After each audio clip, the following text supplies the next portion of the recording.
అందరికీ నమస్కారం.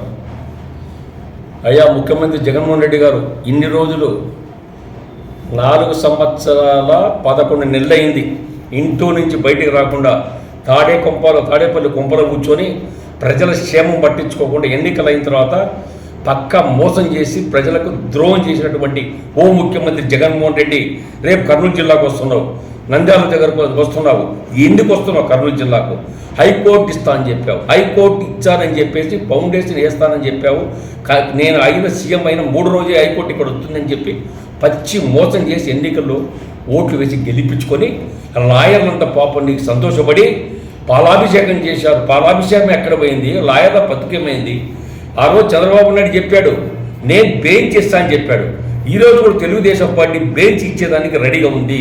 కానీ హైకోర్టు ఎందుకు నీవే లేకుండా రాయలసీమకు ఇలా ద్రోహం చేసి రాయలసీమలో పుట్టి ఒక రాయలసీమగా వాచిగా ఉండి పౌరుషం అంటే కడప జిల్లా పౌరుషవంతులు అని చెప్పినటువంటి నీవు ఒక మాజీ ముఖ్యమంత్రి మీ తండ్రి గారు ఉన్నారు, అప్పుడు ఏం చేయలేకపోయావు.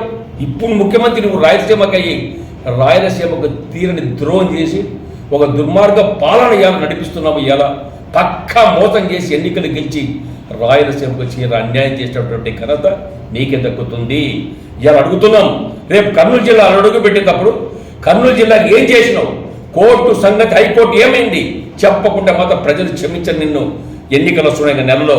ఈ ఎన్నికల్లో మీ పార్టీని అడ్రస్ గల్లంతు లేకుండా ఓడించేదానికి ప్రజలు సిద్ధంగా ఉన్నారు. కాసుకో, ఇది తథ్యం, 100% జరిగేది. మళ్ళా గ్యారంటీ. చంద్రబాబు ముఖ్యమంత్రి కానీ ప్రజలంతా ఎదురు చూస్తున్నారు. 2024 ఎన్నికలు ఎదురు చూస్తున్నారు. ఖచ్చితంగా చంద్రబాబు ముఖ్యమంత్రి చేసి నేను ఇంటికి సాగనంపి నీ పార్టీని ఇక్కడ రాకుండా ఈ రాష్ట్రం నుంచే పాల్గొనేటట్టు అలా ప్రజలు సిద్ధంగా ఉన్నారు.